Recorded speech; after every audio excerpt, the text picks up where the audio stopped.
کہ اسٹیبلشمنٹ اس کو بچا رہی ہے. جو ہم کام کرتے ہیں اسٹیبلشمنٹ اوپر پانی پھیر دیتی ہے. اسٹیبلشمنٹ جو ہے اس طرح جیسے مامور ہے اس کو بچانے پر, اس کو فروغ دینے پر. اب ہم نے یہ فیصلہ کیا ہے اس سوموار کو 8 تاریخ کو 8 مئی کو ہم گجرات سے GHQ پہلا مرحلہ جو ہے جہلم تک ہوگا. بہت بڑا ادھر سے چلے گا قافلہ, گجرات GTS چوک, ادھر سے پھر لالا موسیٰ, پھر جہلم. اگر کوئی رکاوٹ راستے میں کھڑی گئی تو ہم پھر پورے ملک میں کہیں گے جی سڑکوں پر آ جاؤ. یہ میں بتا دینا چاہتا ہوں. جس مقام پر روکا گیا پرامن قافلے کو ہم کہیں گے جی کراچی والے بھی نکل آؤ, پشاور والے بھی نکل آؤ, اور مظفر آباد والے بھی نکل آؤ, میرپور والے بھی نکل آؤ. یہ پہلے سے ہماری تیاری ہوگی مکمل. ہر طرف سے انشاءاللہ تعالیٰ لوگ نکلیں گے, بلوچستان میں بھی نکلیں گے. اور انشاءاللہ جہلم میں جا کے جہاں جہلم کے علماء کرام فیصلہ کریں گے وہاں پر 1 گھنٹے کا جلسہ ہوگا یا 1.5 گھنٹے کا. وہاں پر صلاۃ و سلام پڑھیں گے. اس دوران اگر مرزا کو گرفتار کر لیا گیا 295 سی لگ گئی, اس کا نیٹ ورک بند ہوا تو فابیا, ورنہ پھر GHQ کا اعلان کیا جائے گا. ہاں, میری طرف سے کسی شخص کو اجازت نہیں ہے قانون ہاتھ میں لے, کوئی پبلک پروٹیسٹ کرے, کوئی میرے حق میں کوئی بینر لگانا, بالکل میری طرف سے کوئی اجازت نہیں کسی کو. ہمارا جتنا کام ہے وہ سوشل میڈیا کے تھرو ہے. ہم کوئی ملیشیا بھرتی نہیں کرنا چاہتے. ہم اس وقت بھی نان اسٹیٹ ایکٹرز کے خلاف تھے جب ہمارے ریاستی اداروں نے انہیں گود لیا ہوا تھا. تو ہم اس منافقانہ طریقے پہ نہیں چل سکتے کہ جس چیز کو ہم خود برا مانتے ہیں وہ خود اڈاپٹ کرنا شروع کرتے ہیں. ہم قانون کی حکمرانی چاہتے ہیں. ایک ڈیموکریٹک کنٹری ہے. میں نے آپ کو کئی سالوں سے بتایا کہ ہم جو یہ باتیں کر رہے ہیں یہ دنیا میں صرف پاکستان میں ہو سکتی ہیں اور کہیں نہیں ہو سکتی. تو اس کام کو اس طریقے سے چلنے دیں. یہ کولڈ وار ہے, اس کو بالکل ہارڈ کرنے کی ضرورت نہیں ہے. باقی آپ کو جو ادھر ادھر مختلف لوگوں کی چیخیں, کوئی ایکٹیویٹیز نظر آتی ہیں نا, اس سے آپ صرف نظر کریں. ان سارے معاملات کو ہم قانونی طریقے سے لے کے چل رہے ہوتے ہیں, اوپر سے لے کے نیچے تک. وہ چل رہے ہیں جب ہی ہمارے مخالفین کی چیخیں نکل رہی ہیں نا. ہاں, تو آپ ان چیزوں کو دار ارکم جہلم کی اکیڈمی پہ چھوڑیں کہ کیا اسٹریٹجی بنانی ہے. لہذا اس قسم کی کسی کو کوئی غل غباڑہ کرنے کی کوئی ضرورت نہیں ہے. کسی مسجد کے باہر کسی مولوی کے بارے میں کوئی ویلاگ بنانے کی, کوئی کسی کو گالی گلوچ کرنے کی, اس کا کوئی فائدہ نہیں ہے. بھائی آپ انجوائے کریں. آپ کولڈ وار ون کیے ہیں تو جان بوجھ کے آپ نے اس کا رخ بدل لیں. ہماری اس دعوت کی کامیابی کی جہاں کئی ایک وجوہات ہیں, ان میں سے ایک یہ ہے کہ میں معاملات کو ان اٹینڈڈ چھوڑتا ہوں.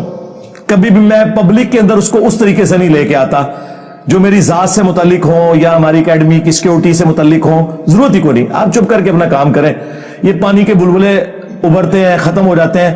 اب چونکہ سوشل میڈیا زیادہ پھیل گیا اس لیے آپ کو زیادہ یہ خبریں ملتی ہیں, ورنہ ہمارے ساتھ یہ شروع سے ہی ہو رہا ہے, آج سے نہیں. آج میرے بھائی 30 اپریل 2023 ہے. آج سے ایگزیکٹلی 10 سال پہلے مارچ 2013 کے اندر 300-350 بندہ ہماری اکیڈمی میں گھسا دیا تھا جہلم کے لوکل بریلویوں نے. جب ہم چند گنتی کے لوگ اندر ہوتے تھے, کیا کر لیتا ہے کوئی ایسے؟ کچھ بھی نہیں ہونا. ہماری ایک فون کال کی مار ہے. آپ دیکھ رہے ہیں نیچے کتنی سیکیورٹی لگی ہوئی ہے, دونوں طرف سے روڈز کے اوپر کتنی پولیس کی گاڑیاں ہیں, لیڈ فورس درجنوں کی تعداد میں ڈیپیوٹ کی ہیں. یہ میں نے نہیں بلوائے ہوئے.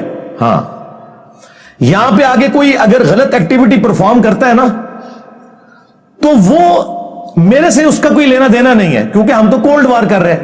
یہ انتظامیہ کے ایشوز ہیں. اگر امبیرسمنٹ ہوگی وہ ان کی ہوگی, ہماری کوئی نہیں. میرے بھائی نبی صلی اللہ علیہ وآلہ وسلم پہ اگر کوئی بندہ گالی گلوچ کرتا ہے یا نبی علیہ السلام کی مبارک زندگی میں آپ کو پتھر مار کر لہو لہان کیا گیا طائف کے اندر, تو یہ کوئی امبیرسمنٹ والی بات ہے؟ مجھے بتائیں. نہیں. آج جو بادشاہ دنیا میں 2 ارب کے قریب لوگ, اب جو نیا فگر آیا ان کے دلوں پر اس شخص کی ہے جس کی قبر مدینے میں صلی اللہ علیہ وآلہ وسلم. مجھے اپنے استاد ڈاکٹر اسرار صاحب کی بات جو میں صرف اپنے قریبی دوستوں کو بتاتا تھا, اب میں پبلکلی بھی آپ کو بتاتا ہوں, وہ یاد آئی. وہ اکثر اپنی ویڈیوز میں کہا کرتے تھے کہ جو شخص بھی رسول اللہ کے پیٹرن پہ دعوت شروع کرے گا صلی اللہ علیہ وآلہ وسلم, نبی صلی اللہ علیہ وآلہ وسلم کی ختم نبوت کی برکت سے ان کا پیغام ان کی امت تک پہنچائے گا, اس شخص کو ان تمام حالات و واقعات سے گزرنا پڑے گا جن سے رسول اللہ کو گزرنا پڑا صلی اللہ علیہ وآلہ وسلم. اگر اس وقت عبداللہ ابن ابی منافق تھا نا, تو ہماری اس دعوت میں بھی عبداللہ ابن ابی کی طرح کے منافقین آئیں گے. فرق صرف یہ ہے کہ ہمیں چونکہ وحی کی تائید حاصل نہیں ہے، ہم کسی کو منافق نہیں کہیں گے، ہم مسلمان اسے کنسیڈر کریں گے، مر جائیں گے جنازہ بھی پڑھیں گے، دعا بھی کریں گے ان کے لیے۔ اگر رسول اللہ کے مقابلے پہ ابو جہل تھا، ہمارے مقابلے پہ بھی ابو جہل آئیں گے۔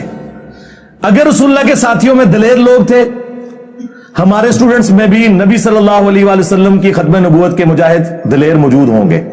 اگر وہاں پہ کوئی کمزور لوگ تھے تو یہاں پہ بھی موجود ہوں گے۔ وہ سارے کے سارے حالات و واقعات وہ آپ کو یہاں پہ نظر آئیں گے۔ میں تو پریکٹیکلی وہ ساری کی ساری دعوت جو ہے نا، وہ عمر سیریز میں جو انہوں نے فلمائی ہے، میں وہ انجوائے کر رہا ہوں۔ میں پن پوائنٹ بھی کر سکتا ہوں کہ ہماری اس دعوت میں عبداللہ ابن وہی کون ہے، ابو جہل کون ہے، لیکن پرسنل ہونے کی ضرورت نہیں۔ انجوائے کریں ان چیزوں کو، اور اللہ کا شکر ادا کریں کہ صدیوں سے ہمارے آباء و اجداد کو ان لوگوں نے جس گمراہی میں رکھا، وہ تو بےچارے جہاں گئے یا گئے، آپ لوگ بچ گئے۔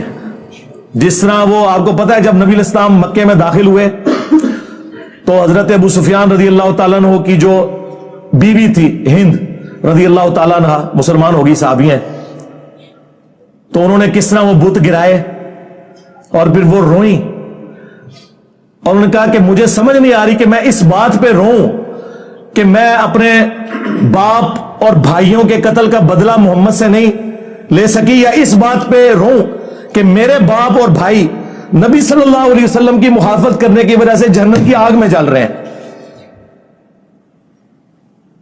اس وقت تو حق کھل گیا ان پہ، لیکن اس سے پہلے وہ نبی صلی اللہ علیہ وسلم کی دشمنی میں آپ سے بدلہ لینے کے لیے اپنے باپ اور بھائیوں کا تیار بیٹھی تھی۔ اللہ نے قسمت بدل دی۔